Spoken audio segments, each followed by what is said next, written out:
नमस्कार दोस्तों, हिंदी सिनेमा के लिए मधुबाला उन नामों में शुमार है जिन्होंने हिंदी सिनेमा को संवारने में अपनी जिंदगी लगा दी। फिल्म मुगल-ए-आजम में अनारकली का किरदार निभाने के बाद ये लोगों की नजरों में अनारकली के ही रूप में बस गई। भारतीय सिनेमा में मधुबाला को साल 1942 से 1960 के बीच एक से बढ़कर एक फिल्में करते देखा गया है। मधुबाला को अभिनय के साथ साथ उनकी सुंदरता के लिए भी याद किया जाता है।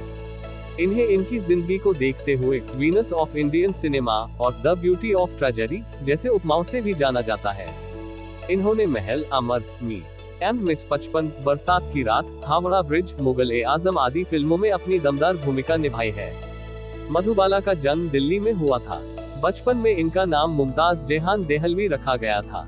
मधुबाला अपने माँ बाप के 11 बच्चों में ये 5वीं संतान थी। शुरुआती समय में इनके पिता पेशावर स्थित एक तंबाकू फैक्ट्री में काम करते थे।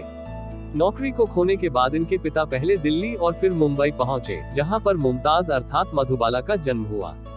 मधुबाला की 3 बहनें और 2 भाई सन 1944 में होने वाले डॉक एक्सप्लोजन में मारे गए थे। इस हादसे में हालांकि इनका घर तबाह हो गया, किंतु बचने वाले लोग सिर्फ और सिर्फ इस वजह से बच सके कि वे लोग किसी लोकल सिनेमा में फिल्म देखने गए थे।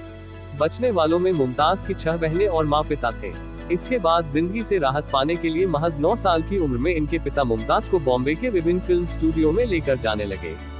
मुमताज को काम भी मिलने लगा और परिवार को गरीबी से थोड़ी सी राहत मिली थी। मधुबाला बचपन से सिनेमा के लिए काम करने लगी थी। मधुबाला की पहली सफल फिल्म साल 1942 में आई बसंत थी। ये फिल्म बहुत सफल हुई और इस फिल्म से मधुबाला को एक पहचान मिली। उस जमाने की जानी मानी अभिनेत्री देविका रानी मधुबाला के अभिनय से बहुत ही प्रभावित थी। उन्होंने ही मुमताज देहलवी को मधुबाला के स्क्रीन नेम से काम करने की सलाह दी। साल 1947 में आई फिल्म नील कमल में महज 14 साल की उम्र में मधुबाला को राज कपूर के साथ कास्ट किया गया। ये फिल्म इनकी मुमताज के नाम से आखिरी फिल्म थी। इसके बाद आने वाली सभी फिल्मों में इनका स्क्रीन नेम मधुबाला रहा। मधुबाला के करियर में स्टारडम की चमक को साल 1949 के दौरान देखा जाता है। ये स्टारडम इन्हें बॉम्बे टॉकीज बैनर तले बनी फिल्म महल के साथ मिला। इस फिल्म के लिए हालांकि पहले मशहूर अभिनेत्री सुरैया को चुना गया था, किंतु स्क्रीन टेस्ट के दौरान फिल्म निर्देशक कमाल अमरोही को मधुबाला इस रोल के लिए अधिक फिट लगी और इन्हें इस रोल के लिए नियुक्त कर लिया गया। ये फिल्म इस साल भारतीय सिनेमा के बॉक्स ऑफिस पर तीसरी सफल फिल्म थी। इस फिल्म के बाद मधुबाला की दुलारी, बेकसूर, तराना तथा बादल आदि फिल्में एक के बाद एक सफल साबित हुई। मधुबाला को अपने करियर के दौरान ऊंचा से ऊंचा मकाम हासिल हुआ। ये मकाम इन्हें उस वक्त के सुपरस्टार अभिनेता, अभिनेत्री, मशहूर फिल्म निर्देशक के फिल्मों में काम करने की सूरत में हासिल हुआ।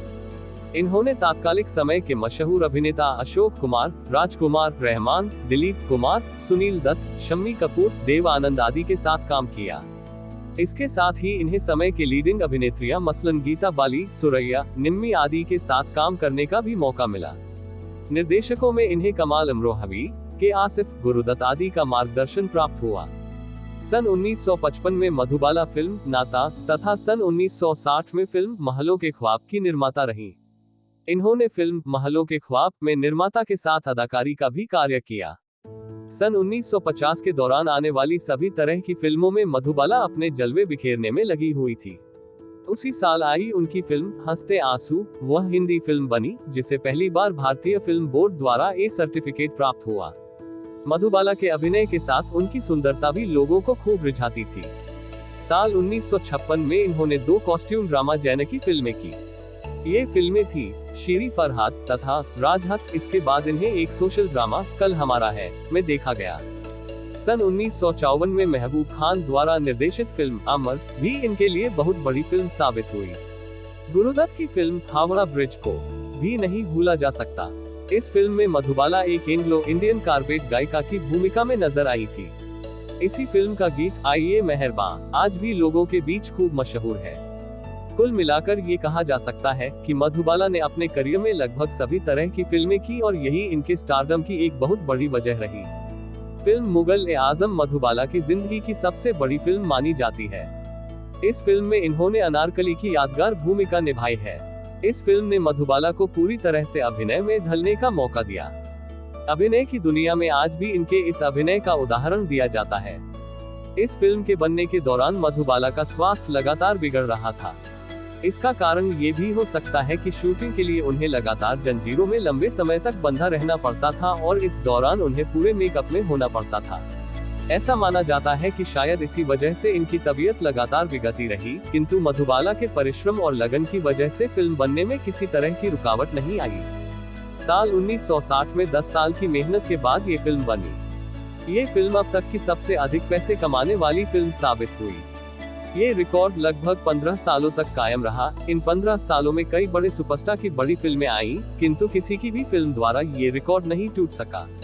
साल 1975 में अमिताभ बच्चन की आई फिल्म शोले एक ऐसी फिल्म बनी जो ये रिकॉर्ड छूने में कामयाब हो सकी।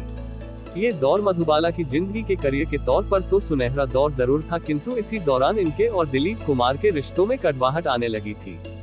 दिलीप कुमार और मधुबाला पहली बार सन 1944 में बन रही फिल्म ज्वार भाटा के सेट पर एक दूसरे से मिले। इन दोनों के बीच रिश्ते की शुरुआत फिल्म तराना करते हुए हुई। ये रिश्ता धीरे धीरे मजबूत हो रहा था और एक समय ऐसा भी आया कि दोनों ने एक साथ ईद भी मनाई, किंतु मधुबाला के पिता को ये रिश्ता मंजूर नहीं था। उन्होंने मधुबाला को दिलीप कुमार से शादी करने से मना कर दिया। मधुबाला अपने पिता के प्रति बहुत आज्ञाकारी थी और आखिर में ये रिश्ता परवान नहीं चल सका। कालांतर में मधुबाला की शादी किशोर कुमार से हुई। सन 1960 में मधुबाला से विवाह करने के लिए किशोर कुमार ने इस्लाम धर्म कबूल कर लिया और किशोर कुमार का नाम करीम अब्दुल हो गया। इस शादी को मधुबाला हालांकि स्वीकार नहीं कर पा रही थी, किंतु अस्वीकार भी नहीं कर सकी। साथ ही इसी समय मधुबाला को एक भयानक रोग ने जकड़ लिया था। किशोर कुमार इस बात को जानते थे, किंतु किसी को भी इस बीमारी की गहराई का अंदाजा नहीं था। शादी के बाद इस रोग के इलाज के लिए दोनों लंदन गए। वहां डॉक्टर ने मधुबाला के हाल को देखते हुए कहा कि मधुबाला अब ज्यादा से ज्यादा 2 साल तक बच सकती है। इसके बाद किशोर कुमार ने मधुबाला को उनके पिता के घर में वापस ये कहते हुए छोड़ दिया कि वे मधुबाला का ख्याल नहीं रख सकते क्योंकि वे खुद अक्सर बाहर रहते हैं। मधुबाला का विवाह किशोर कुमार के साथ होने के कुछ ही साल बाद मधुबाला की मृत्यु हो गई, जिसके कारण मधुबाला का पारिवारिक जीवन अधूरा ही रह गया और उनके एक भी बच्चे नहीं हुए। लगातार मेडिकल जांच से ये पता लगा कि मधुबाला के दिल में एक छेद है। इस रोग को हालांकि फिल्म इंडस्ट्री से छुपा कर रखा गया। इस रोग की वजह से उनके बदन में खून की मात्रा बढ़ती जा रही थी और ये अतिरिक्त खून उनकी नाक और मुंह से बाहर आने लगता था। डॉक्टर भी इस रोग के आगे हार गए और ये भी कहा गया कि यदि इसका ऑपरेशन भी किया गया तो ये 1 साल से अधिक समय तक जिंदा नहीं रह पाएंगी। इस दौरान इन्हें अभिनय छोड़ना पड़ा। इसके बाद इन्होंने निर्देशन का रास्ता अपनाया। साल 1969 में इन्होंने फर्ज और इश्क नाम की फिल्म का निर्देशन करना चाहा, किंतु ये फिल्म बन नहीं पाए और इसी वर्ष 23 फरवरी 1969 को अपना 36वां जन्मदिन मना लेने के 9 दिन बाद इनकी मृत्यु हो गई।